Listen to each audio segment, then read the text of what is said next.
Movie की शुरुआत में हमें मायरा नाम की एक लड़की दिखाई जाती है जो अपने हस्बैंड एडन के साथ एक हैप्पी ज़िंदगी गुजार रही थी।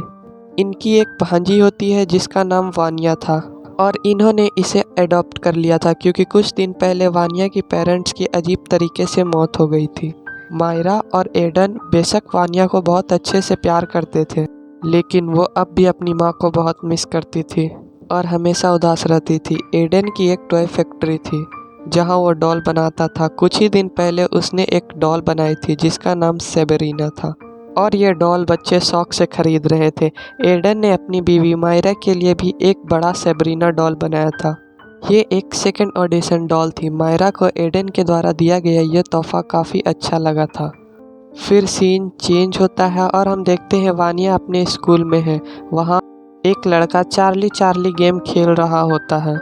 उसका नाम डिट्टो था और वो इस गेम के जरिए अपनी ग्रैंड मदर को रियल वर्ल्ड में बुलाता था। वानिया को ये गेम काफ़ी अच्छा लग रहा था। डिट्टो वानिया को बताता है ये गेम ख़त्म करने के लिए लोगों को प्रे करनी पड़ती है ताकि इस गेम में बुलाए गए सोल को वापस भेज सके। वो वानिया को iOS ऐप के बारे में बताता है जिसकी मदद से हम रियल सोल को देख सकते हैं। वानिया चार्ली चार्ली गेम को डिट्टो से बोरो कर लेती है।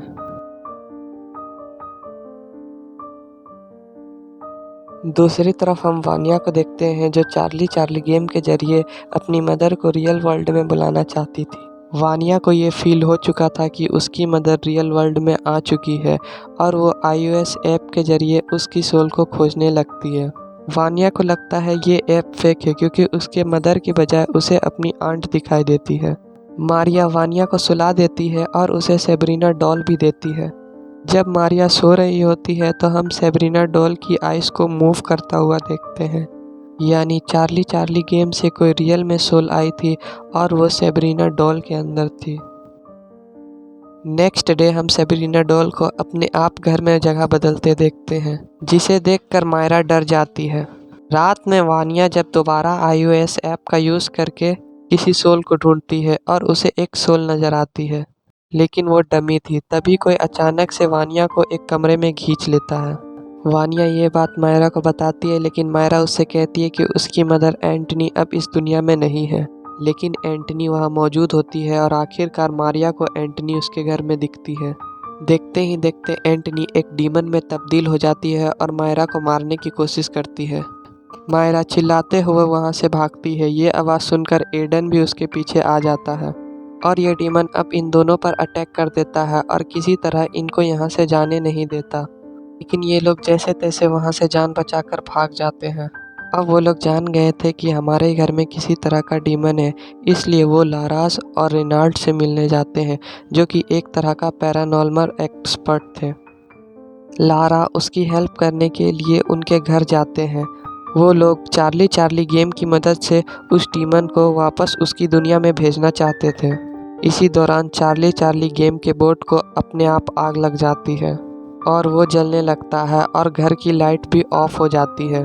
अंधेरे में ये डीमन वानिया को अपने काबू में कर लेता है और वानिया मिस लैरेस पर हमला कर देती है ताकि वो रिचुअल ना करे। लारा किसी तरह इस हमले से बचते हुए वानिया की बॉडी से डीमन को बाहर निकाल लेती है, लेकिन ये डीमन अब आज़ाद होकर इन सब पर हमला करता है। यहाँ इनके दौरान बहुत फाइट होती है और मिस लैरेस इस डीमन को इसी घर में बंद कर देती है। लैरेस से ये गलती हो जाती है कि वो सेबरीना डॉल को भी अपने साथ बाहर लेकर आ जाती है और ये डीमन इसी डॉल में आकर इनके साथ बाहर आ जाती है। लैरेस इस डीमन को पहचान गई थी और वो बताती है कि इस डीमन का नाम भाग्य है और ये कोई मामूली स्पिरिट नहीं है बल्कि डीमन की जाइंट है। यहाँ हमें वानिया के पेरेंट्स के डेथ के बारे में भी पता चलता है। लैरिस बताती है कि वानिया की माँ एंथनी को भाग्या ने अंडर कंट्रोल कर लिया था और इसी ने वानिया के फादर को भी मारा। लैरिस और रेनार्ड ने इसी दौरान भाग्या को उसके दुनिया में भेजा था। इसी दौरान एंटनी की भी डेथ हो चुकी थी।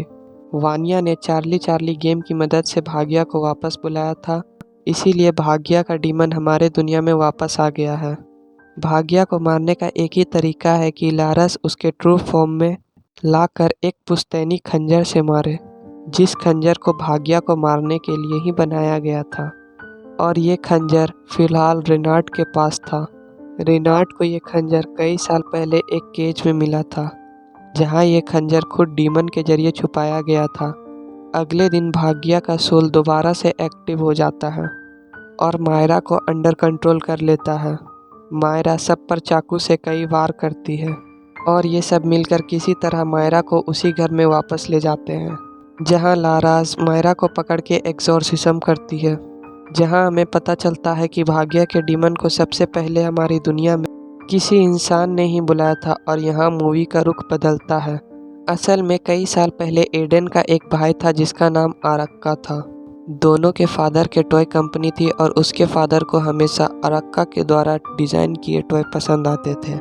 इस वजह से एडन जेलस फील करता था और जब उसकी फादर की डेथ हुई तो उसने 60% अरक्का का नाम कर दिया और एडन के लिए 40%। इस बात को लेके एडन काफ़ी दुखी हुआ और ब्लैक मैजिशियन के पास गया, क्योंकि वो अपने बड़े भाई को काले जादू की मदद से मरवाना चाहता था, क्योंकि उसे पूरी प्रॉपर्टी चाहिए थी। और उसी ब्लैक मैजिशियन ने भाग्या के डीमन को हमारे दुनिया में बुलाया था और इस डीमन को एक ह्यूमन बॉडी चाहिए थी।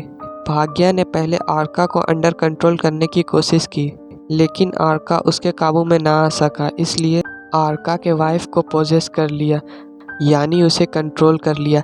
एंथनी और आर्का ही वानिया के पेरेंट्स थे और लारास ने जब भाग्या का मुकाबला किया तब एंथनी और आर्का दोनों की डेथ हो गई, यानी वानिया के पेरेंट्स का मौत का जिम्मेदार एडन था।